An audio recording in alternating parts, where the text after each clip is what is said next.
Yo, yo. Good morning. Pasok ako ngayon sa work.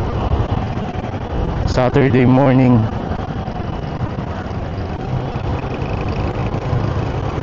Time check 6:20. Dami na kagad sasakyan.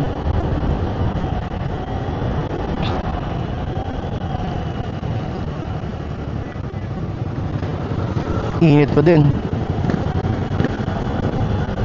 lalo sa Monday. NCAP is back. Pabor ba kayo dun mga sir?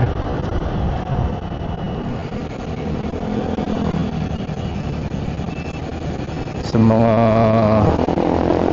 malalaking karsada sa Metro Manila, wala nang traffic enforcer na papara sa'yo pag may violation ka. CCTV na lang ang bantay mo. Di mo namamalayan, nakakaipong ka na sa kanila. Kasama dito yung ito, C5 na dinadaanan ko araw-araw. C5, EDSA, Commonwealth, Quezon Ave, Roas Boulevard, Makapagal, ano ba? Basta yung mga malaking karsada na sakop ng MMDA. Pabor ba kayo dun mga sir? Sa NCAP?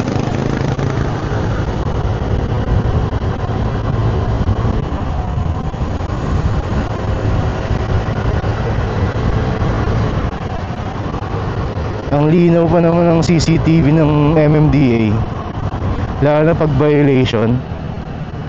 Pero pag krimen yung tiningnan, labo eh. Starting Monday na yun.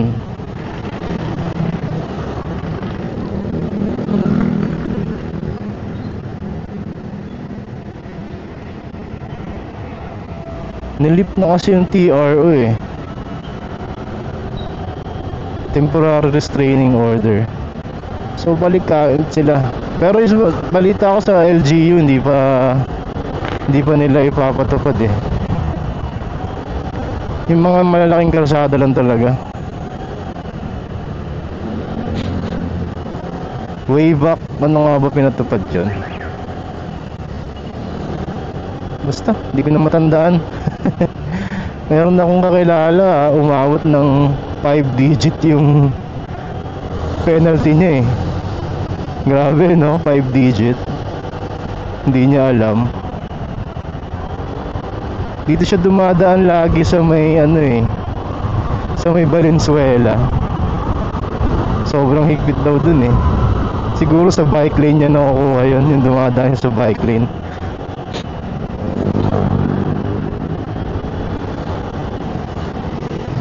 Tayong mga riders pa naman ng prone sa ganyan, okay lang sana silang magpatupad ng ganyan kung maayos naman yung mga kalsada natin. Saka sana babaan naman nila yung penalty kung sakasakali. Kasi talagang magbabiolate ka eh. Hindi mo maiwasan yun eh. Kaya lang naman tayo minsan nakakaligtas kasi walang enforcer.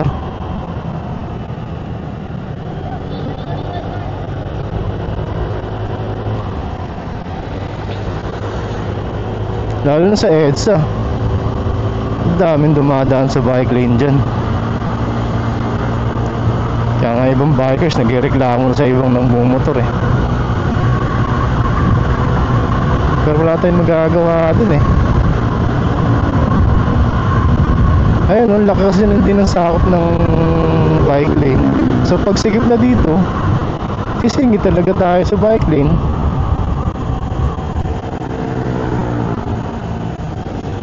Nakakatakot talaga yung kung violator ka. Kakaroon ka ng ipon, kaya lang sa iba mapupunta. Pero yun mo yun, oh. minimum wage ka lang. 645 ang minimum ngayon. 645. Tapos araw-araw ka may violation. Wala ka nang kinita. Abunado ka pa.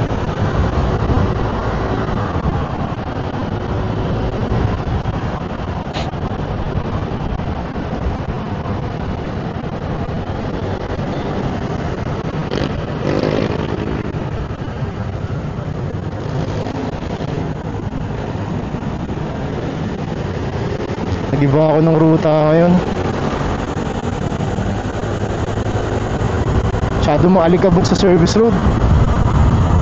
Ito dadaan sa McKinley.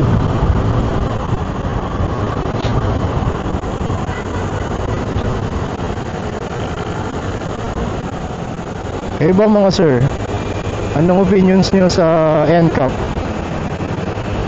Comment naman kayo. Hingi ulit ako ng suggestion. Tinry ko ngayon yung yung 8K 30 FPS. Ewan ko kung ano to, masyado malaki yung file nito. Tulad yan ngayon, no? Kasi nakaharang yung taxi. Violator. Violator na ako. Nakatingin sila sa Insta360 natin. Laki kasi sa mukha ko. Nakamount siya sa chin mount eh. Sarap dumaan dito eh, mga presko. Dito ako araw-araw dumadaan eh, kahit medyo malayo. Service road kasi nakakaan. Puro truck, may bus, may jeep. Ginagawa pang terminal yung FTI.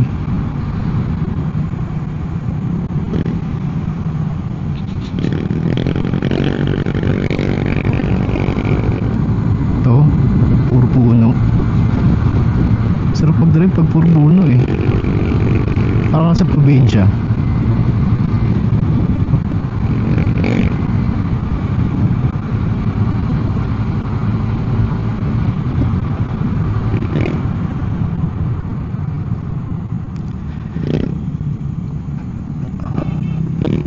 Malino yung CCTV pero pag krimen malabo.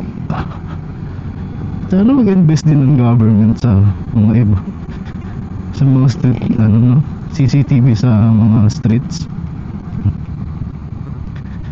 Wala, ganun talaga.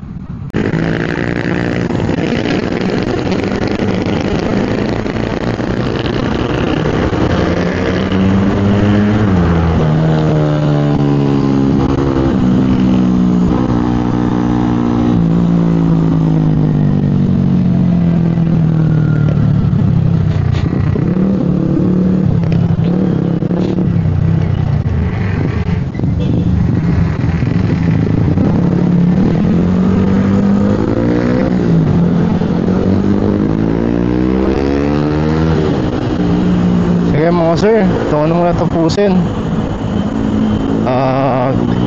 Ingat-ingat na lang po tayo sa Monday. Salamat po sa mga nanonood sa akin, saka sa mga bagong subscriber. Thank you po. Enjoy nyo na lang muna itong scene sa McKinley.